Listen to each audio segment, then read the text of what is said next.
Now tell me, did your answer change? Because the importance of this list did not. But for some reason, we think this fourth commandment is the one commandment that we can break and it's okay. God, he was serious about all the rest of them, but that number 4 one, no. We don't need an actual Sabbath is what he's calling us to. A day of rest. And let me say, I'm saying we in this because I've been guilty.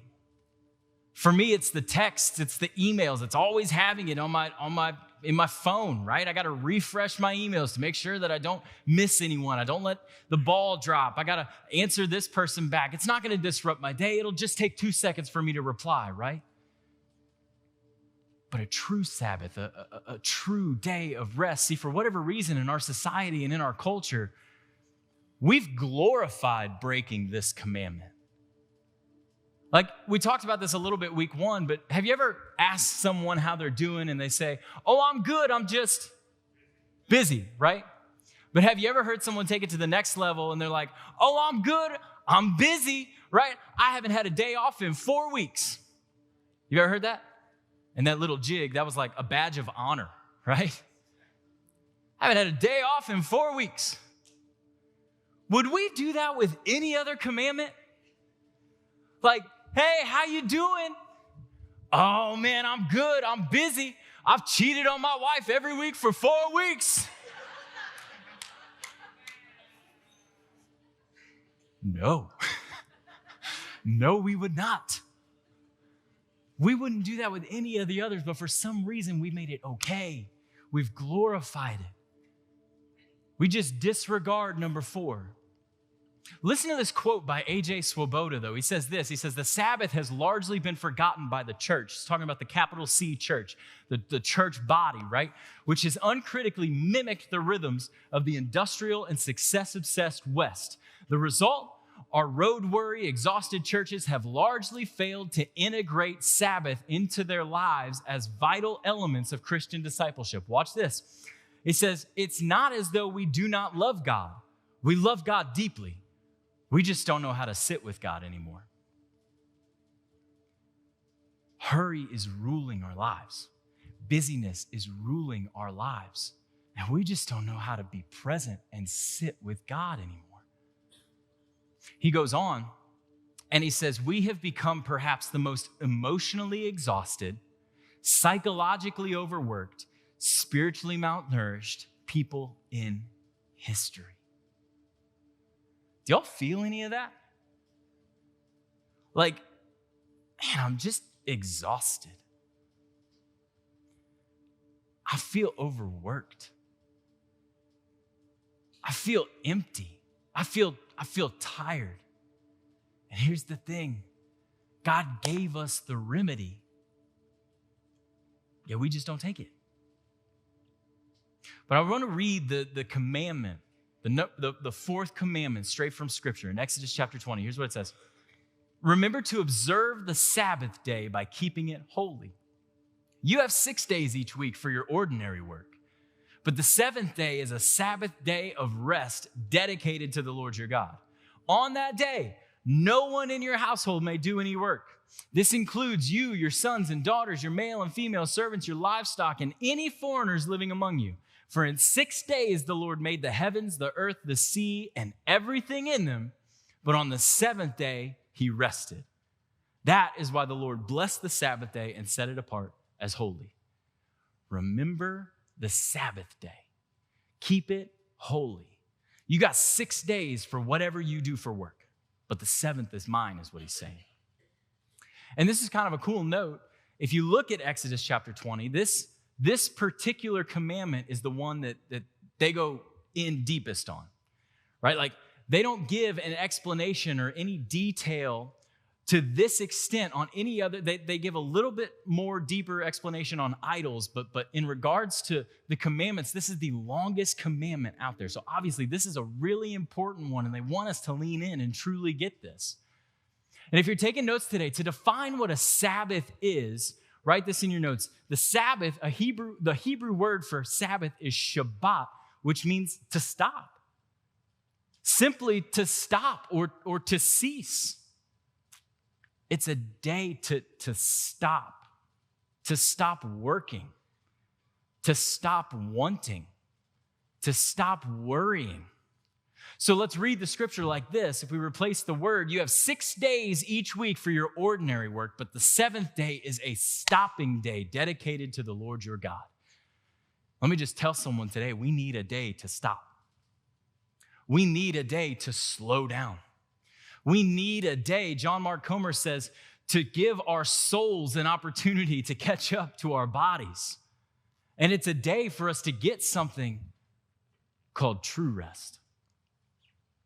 True rest. And it was so important that God commanded it. I really want to stress that. The Sabbath is a command from God. It wasn't a request. It's not a, hey, if you got time, would you? The Sabbath is a command. It was on God's top 10 list, right? Let me ask, do you feel rested? Truly rested? Like, I'm not talking about sleep and waking up from a good night. I'm talking about in your soul. Or do you feel exhausted? Do you have peace? A peace-filled soul? Or let me ask you this today. Could the reason that we feel so exhausted, the reason that we don't have peace, could it be because we're actually breaking one of God's 10 commandments? The writer of Hebrews said it like this. He said, make every effort to enter that rest. Everybody say every effort. Make every effort. It's that important that I want you to make every effort. Ironically, work hard to rest well is what it's saying, right? And I'll be honest, ironing out a true Sabbath is going to take work. It's not an easy rhythm or a habit to form, but man, it's a necessary one. And it's going to take intentionality. And it's going to take discipline, and it's going to take preparation and planning and self-control, but we have got to get back to a place where we practice a Sabbath. Or if you never have, you got to start. Listen to what the writer of Hebrews says if we don't. He says, so let us do our best to enter that rest, but if we disobey God as the people of Israel did, we will fall. If we disobey this commandment, we will fall. And we'll fall because we weren't designed to keep up with this hurry-filled, nonstop, always gotta grind, I gotta hustle, add another thing to my plate life that culture and society so enticingly tries to get us to live. We weren't designed to live like that. We see the importance in Psalm 23. The Lord is my shepherd, I lack nothing. He makes me lie down in green pastures. He leads me beside quiet waters. He refreshes my soul. In his taking care of us, it's so important that he will make us lie down to rest.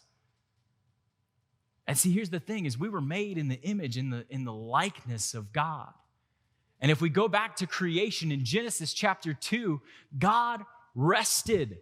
Right? Scripture says by the seventh day, God had finished the work he had been doing. So on the seventh day, he what?